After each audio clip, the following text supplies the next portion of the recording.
이은주 의원과 같은 민주주의의 적을 자유민주주의라는 이 큰 관용의 원칙으로 포용해서는 안 된다. 왜? 그래서 민주주의를 방어하기 위해서 방어적 민주주의. 그래서 그러한 주장이나 행동을 하는 정당은 헌법을 파괴하는 정당이기 때문에 그러한 위헌 정당은 해산시키는 해산제도가 대한민국에도 있고 독일에도 있고 어느 나라나 다 있습니다. 그리고 이제 정당 해산이라는 것은 좀 덩치가 큰 문제고 그러한 발언을 하는 자에 대해서 형사처벌을 한다든가 감옥소를 보내는 것은 당연히 또 있습니다. 예, 우리나라는 5.18 특별법이 있죠. 5.18 특별법이 극우론자들이 비판을 많이 하지만 정치적 표현의 자유를 왜 침해하느냐. 그러나 5.18 특별법을 법 조문을 읽어보면 정치적 표현의 자유를 침해하는 내용은 하나도 없도록 법이 만들어져 있습니다. 네.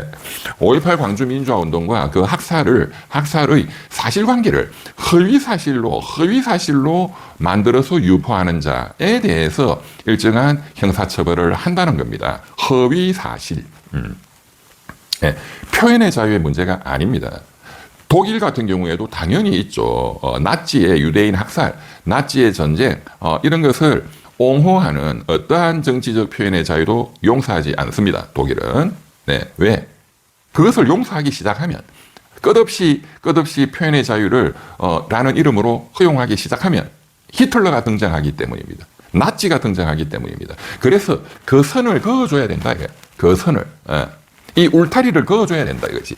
적들로부터. 그래야 우리 사랑하는 가족, 자녀 그리고 이 나라가 보호될 거 아니겠어요. 어느 나라나.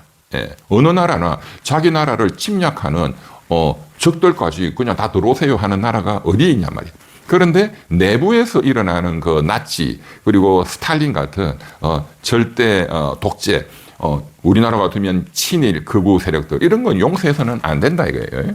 예. 그래서 정광훈 목사 이런 사람들은 강력하게 처벌을 해야 되는 겁니다. 무슨 뭐 공무집행 방해 이 정도가 아니에요. 그것은 소요죄로 엄단을 해야 되는데 아직도 대한민국은 너무나 정신을 못 차리고 있습니다. 아직도.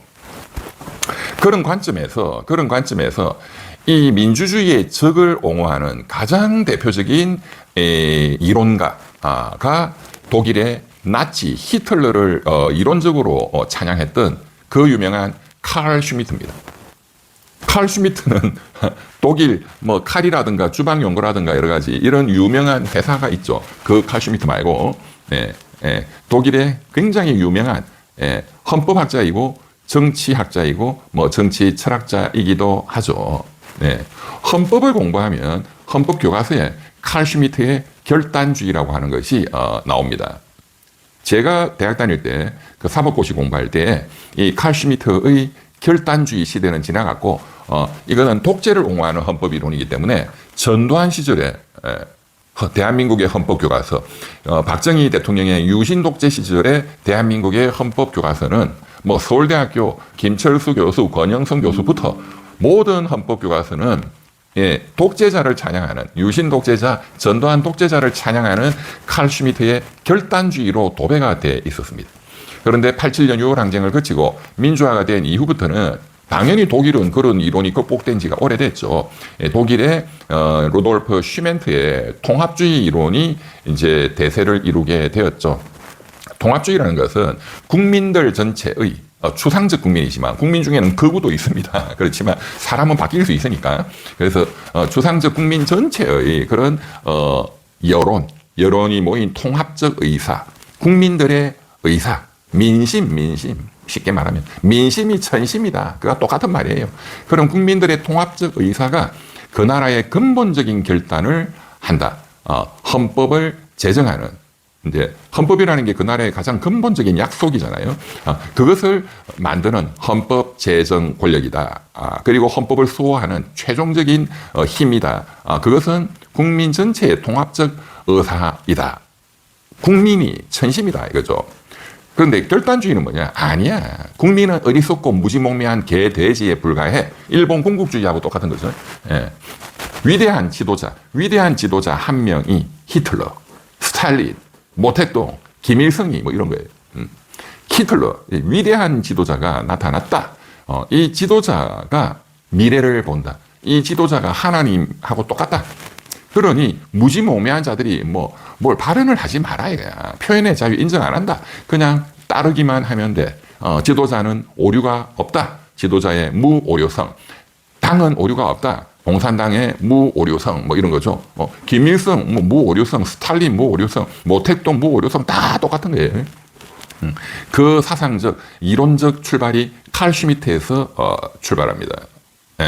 칼 슈미트가 쓴 그 가장 유명한 책이 정치 신학이라는 겁니다. 정치 신학. 그러니까 정치라는 게 신을 떠받드는 종교, 이때 종교는 사교 집단을 의미합니다. 건전한 기독교, 가톨릭, 불교 이런 게 아니고 사교. 정치 독재자는 사교 집단과 뗄래야 뗄 수 없이 결부되어 있다. 그런 의미로 정치 신학이라는 책이 굉장히 유명하죠. 그러니까 히틀러라는 위대한 이 지도자, 정치 지도자는 하늘로부터 그 권력을 받은 것이다. 왕권 신수설하고 똑같습니다. 지기현 판결문에 찰스 1세가 왕권 신수설의 대명사거든요. 청교도 혁명 때 단두대에서 목이 처형된 다 연결이 되는 거야. 이게 독재 이론은. 그 절대적으로 하나님으로부터 그 고난을 받은 분이 이 위대한 히틀러 지도자다 이거야. 그러니까 정치 지도자 히틀러는 신이다, 신학. 그러니까 이게 사교 집단이지 윤석열 옹호하는 전광훈 사교 집단 똑같은 거예요. 손현보인가 뭔가 여러 사람들이 있던데 어쨌든 전광훈은 지금 구속이 돼 있죠. 네. 그래서 칼 슈미트가 히틀러를 찬양했지만 이 정치와 사교의 본질을 정확하게 꿰뚫어 본 사람이기 때문에 그래서 유명한 거예요.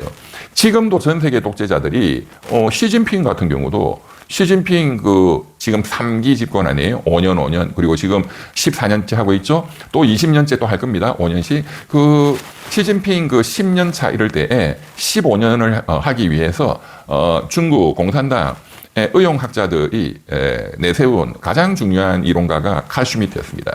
중국 공영방송에 인민일보 등등에 가장 많이 등장한 정치 철학자가 칼 슈미트였습니다. 그만큼 좌우를 막론하고 모든 독재자들이 가장 좋아하는 게 칼 슈미트입니다. 사진을 한번 보여드릴까요? 칼 슈미트가 좀 젊을 때 사진이에요.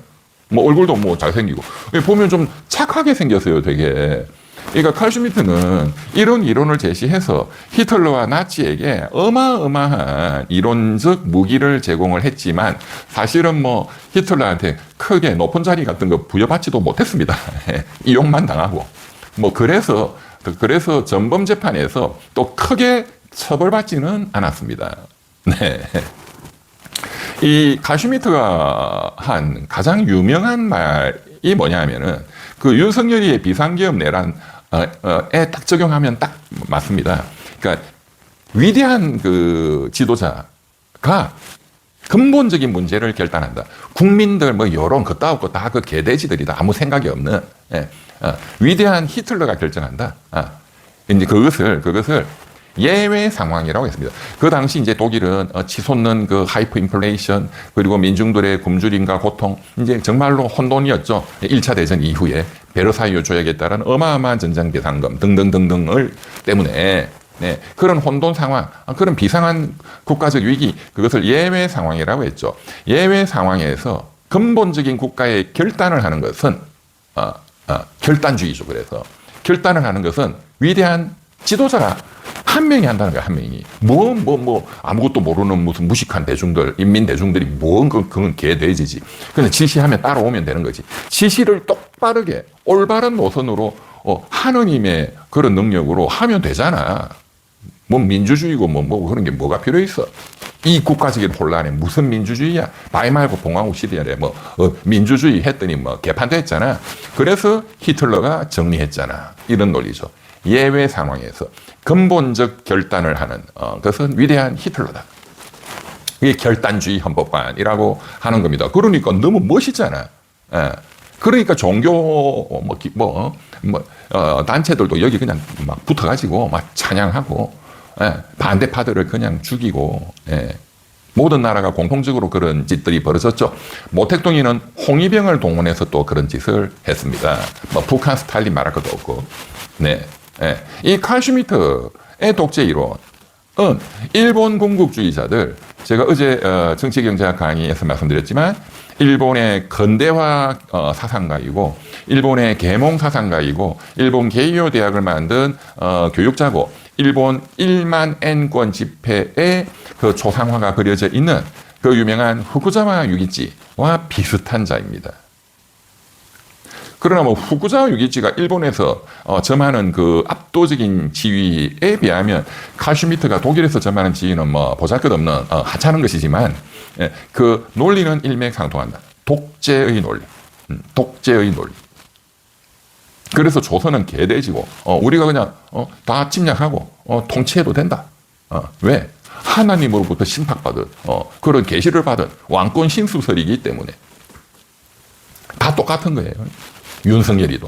윤석열이는 79학번이니까 유신헌법 때 서울대 입법대를 들어가서 고시 공부를 했고 전두환이 때 87년 민주항쟁 지나서 또, 네, 어쨌든 또 노태우 정권도 뭐 군부 독재의 일부 연장으로 볼 수 있으니까 노태우 정권이 끝날 무렵 김영삼 대통령이 이제 진정한 문민정부가 수립되는 1992년이죠. 그때 사법고시가 이제 붙었습니다. 12년 뭐 정도 해가지고. 네, 노태우 마지막 해에 아마 붙었죠. 그러니까 이 사람은 완전히 군부 독재에 쩔어 있는 거야. 쩔어 있는 거야. 남들은 빨리 붙으니까. 제가 그 재밌는 얘기 들은 게 윤석열이가 서울법대 7과학번 동기 친구들 중에 제일 친한 친구들이 뭐 독수리 오형제가 있다. 뭐 언론에도 났죠. 그 중에서 제일 친한 또 3명이 있어요. 그게 김앤장의 서석호 변호사님하고 또 남기춘 뭐 검사 출신 변호사하고 3명인데 그 서석호 변호사님이 저보고 그러더라고요. 웃으면서 제가 이제 물었지.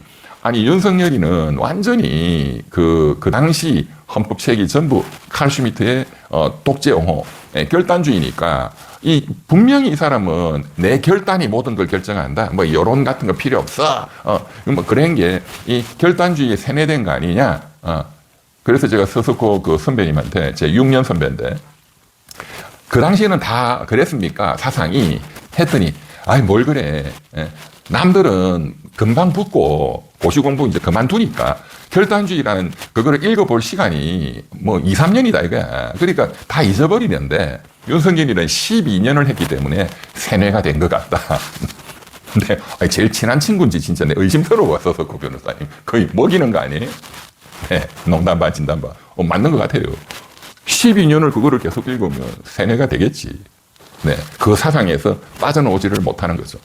오늘의 주제는 이은주 민주당 친 이재명계의 행동대장, 가장 이재명 수호를 주장하는 듯 보이는, 그러나 친일 일본 군국주의자들 조선 백성은 개돼지다, 저것을 식민지를 삼는 것은 정당하다라는 군국주의로 독일 나치 위대한 히틀러 지도자가 이런 근본적인 국가의 의사결정을 하고 우매한 인민대중은 그냥 따라오기만 하면 된다라는 이 칼 슈미트의 독재 이론, 후쿠자 유기치의 군국주의 조선 식민지 근대화로에 쩔어 있는 친일 군부 독재 옹호주의자이다.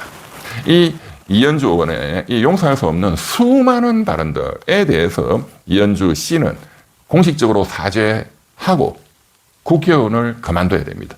이것은 대한민국 자유민주주의에 대한 심각한 도전이요, 민주공화국을 방어하기 위한 최소한의 논리이고 자유시민, 애국 동포들의 최소한의 요구인 것입니다. 그래야만 대한민국이라는 민주공화국을 방어할 수 있고 민주당 내부에, 민주주의 내부의 적은 외부의 적들보다도 수십만 배 더 위험하기 때문입니다.